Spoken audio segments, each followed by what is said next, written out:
بسم اللہ الرحمن الرحیم السلام علیکم ورحمۃ اللہ وبرکاتہ۔ ناظرین، گوال منڈیلا نے 2/3 اکثریت مانگ لی ہے بڑے صاحب سے۔ میں تو یقین کریں کہ بڑے صاحب کی جگہ میں ہوتا تو رکھ کے ایک چپیڑ مارتا، اور جو 2-4 بال رہ گئے ہیں نا وہ بھی ٹرین سے اتر کے نیچے گر جاتے ہیں۔ صورتحال گراؤنڈ پہ یہ ہے کہ نون لیگ کو جو ٹکٹ مانگنے کی تاریخ ہے وہ بڑھانی پڑی ہے۔ نون لیگ کا ٹکٹ لینے والا کوئی نہیں ہے۔ کیا پاکستان کی 76 سال کی تاریخ میں کبھی ایسا ہوا ہے کہ کسی جماعت کو اسٹیبلشمنٹ کی سپورٹ ہو؟ اور یہاں تو سپورٹ نہیں ہے، یہاں امپائر بھی اپنے، میچ ریفری بھی اپنے، گراؤنڈ سٹاف بھی اپنا، آڈینس بھی، ہر چیز اپنی رکھ لی ہے، پھر بھی ٹکٹ لینے والے نہیں مل رہے۔ درخواستیں جمع کرانے کی تاریخ بڑھا دی گئی ہے۔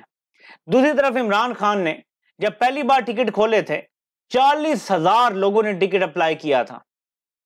عمران خان کا جو منصوبہ سامنے آیا ہے وہ یہ ہے کہ ایک حلقے میں، ہر ایک حلقے میں ٹکٹ دیے جائیں گے، اور ہر حلقے میں کم از کم 3 لوگوں کو ٹکٹ دیے جائیں گے۔ پہلے نمبر 1 کینڈیڈیٹ ہوگا، پھر کورنگ، پھر اس کے پیچھے ایک اور، تاکہ ایک بندے کو پکڑ لیتے ہیں اور دستبردار کرواتے ہیں تو دوسرا بندہ تیار ہوگا، دوسرے کو پکڑتے ہیں تو تیسرا تیار ہوگا۔ میں تو مشورہ دوں گا کہ 5 لوگوں کو ٹکٹ دیا جائے اور سب کو یہ کہا جائے کہ ایک دوسرے کی مدد کرو۔ جب یہ الیکشن ہو جائیں گے، M N As, M P As بن جائیں گے، تو اس کے بعد نیچے آپ کو ایڈمنسٹریشن میں، لوکل باڈیز کے الیکشن ہونے ہیں، ان میں آپ کو ایڈجسٹ کیا جائے گا سب کو۔ اس وقت ایک نیشن بن کے، ایک فیملی بن کے یہ لڑائی لڑنی پڑے گی۔ یہ بڑی خطرناک لڑائی ہے۔ مجھے خطرہ یہ ہے کہ یہ ظلم اتنا بڑھا دیں گے، اور یہ بڑھا رہے ہیں جان بوجھ کے، کہ اینڈ میں خون خرابہ ہو۔ ایک ایسی جنگ عوام لڑنے کے لیے باہر آ جائے جس کے بعد باقاعدہ تحریک انصاف پہ پابندی لگا دی جائے۔ یہ جان بوجھ کے ایسا جبر کر رہے ہیں، یہ عورتوں کو جان بوجھ کے مار رہے ہیں تاکہ عوام کی غیرت جاگے، ایک دن وہ باہر نکلیں اور لڑ پڑیں۔ جب وہ لڑیں گے، ہم بندوقوں والے ہیں، توپوں والے ہیں، میزائلوں والے ہیں، ہم انہیں سنبھال لیں گے اور پھر بین کر دیں گے جماعت کو۔ انٹائز کیا جا رہا ہے کہ کسی طریقے سے عوام قانون اپنے ہاتھ میں لے لے، جبکہ عمران خان آخری وقت تک کوشش کر رہے ہیں کہ وہ لڑائی نہ ہو جو یہ لوگ چاہتے ہیں کہ ہو۔ طاقت کبھی بھی لڑائی کے بغیر اور برابر کی طاقت کے بغیر پیچھے نہیں ہٹتی۔ عمران خان اخلاقی قوت سے اور عوام کی سپورٹ سے ان کو شکست دینا چاہتے ہیں۔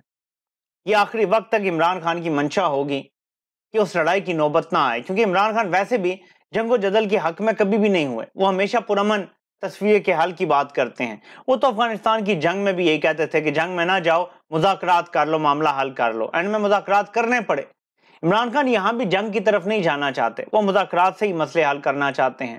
وہ چاہتے ہیں کہ شفاف الیکشن ہوں، اس کے لیے جو بھی مذاکرات کوئی کرنا چاہتا ہے وہ کر لے۔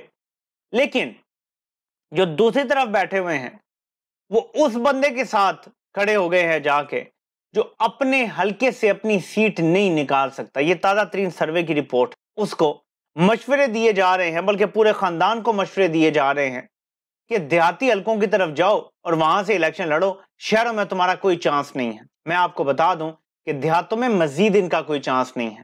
ان کی وہ پکی پکی سیٹیں جو یہ آنکھیں بند کر کے جیتتے تھے نا، وہاں سے گوال منڈیلا خود نہیں جیت سکے گا۔ میں ہوتا اگر گوال منڈیلا کی جگہ تو کہتا نکالو میرے مخالف کو جیل سے، لڑنے دو اسے بھی الیکشن، میں میدان میں مقابلہ کروں گا، جیتوں گا تو میدان میں جیتوں گا، ہاروں گا تو میدان میں۔ لیکن آپ کو پتا ہے کہ منڈیلا نے کیا ڈیمانڈ کر دی ہے؟ گوال منڈیلا کی بات ہو رہی ہے کہ تحریک انصاف کو الیکشن سے باہر رکھو تب ہم جیتیں گے۔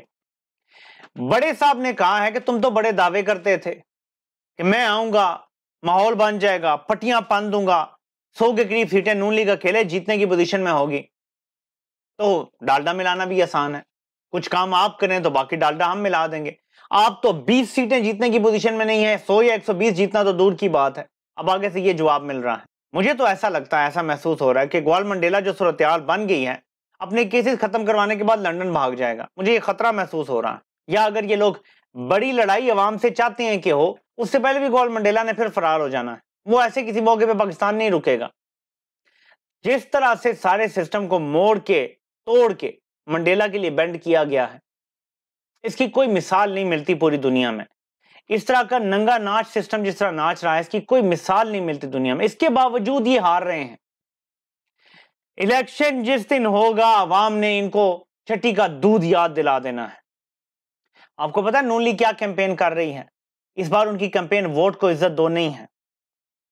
اس بار ان کا وہ گانا بھی نہیں ہے کہ ایک نعرہ لگانا چاہتا ہوں، قاضی کو یاد دلانا چاہتا ہوں، ووٹ کو عزت دو۔ اس بار ان کا نعرہ ہے کہ 8 فروری کو قوم 9 مئی کا حساب لے گی۔ جی ہاں، بالکل قوم اس بار 9 مئی کا حساب لے گی۔ عمران خان کو گریبان سے پکڑ کے گھسیٹا گیا، اس کا حساب لے گی۔ اس کی زخمی ٹانگ پہ ڈنڈے برسائے گئے، اس کا حساب لے گی۔ قوم کے خلاف تاریخ کی سب سے بڑی سازش رچائی گئی، اور اس کے بعد قوم کی ماں، بہنوں، بیٹیوں سے جو سلوک کیا گیا، قوم 8 فروری کو اس کا حساب لے گی۔ قوم آپ کو بتائے گی کہ ان کی غیرت پہ جو حملہ کیا گیا تھا وہ صرف اپنے ملک کو بچانے کے لیے رکے ہوئے ہیں۔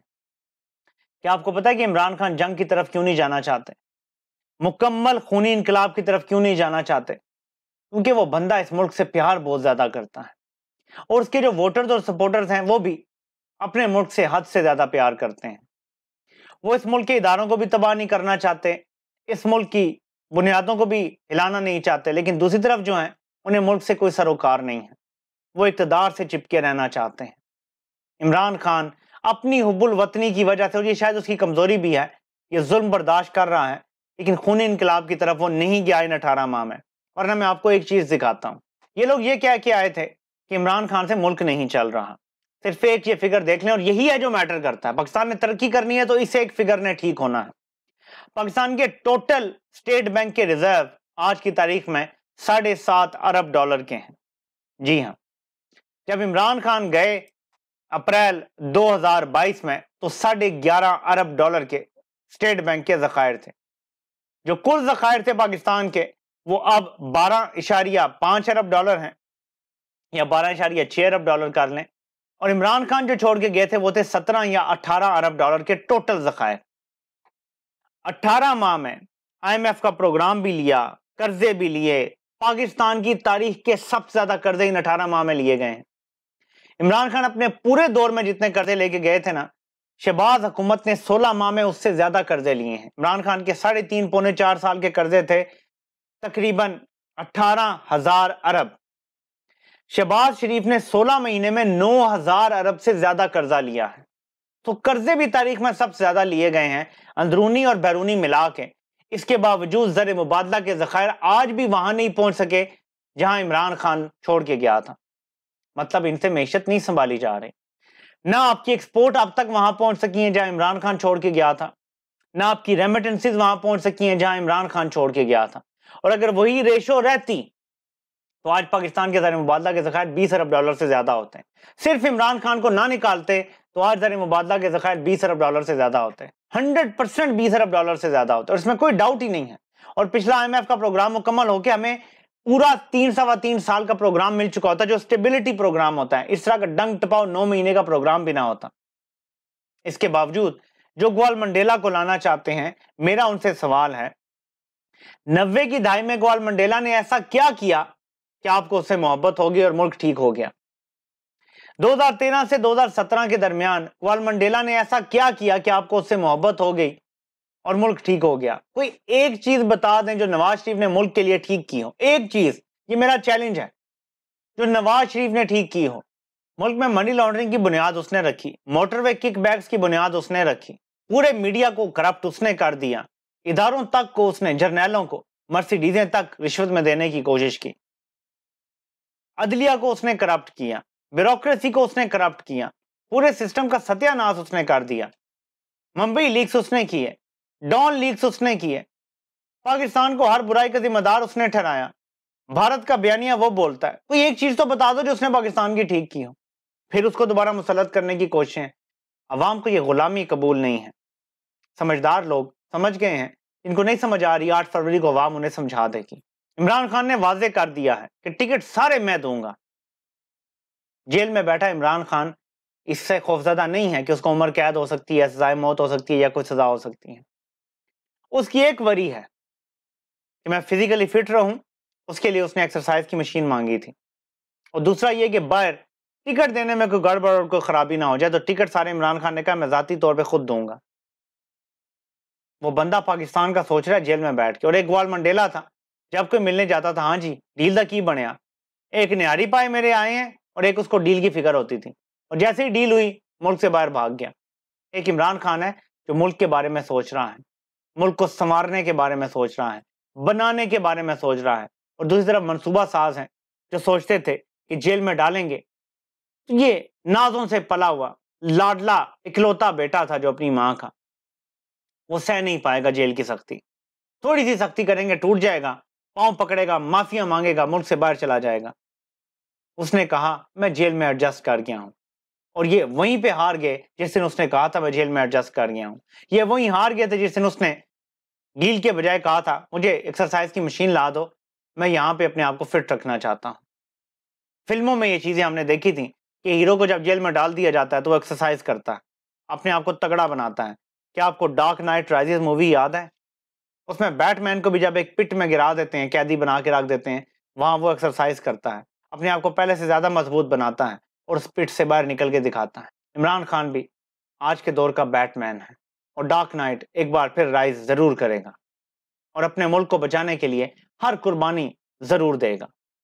یہ قوم شکر گزار ہو یا نہ ہو، وہ اپنے حصے کا کام اپنی اللہ کی رضا کے لیے ضرور کرے گا. آپ سے انشاءاللہ پھر ملاقات ہوتی ہے. اللہ پاک آپ سب کا حامی و ناصر ہو. آپ سب کے سننے کا بہت بہت شکریہ.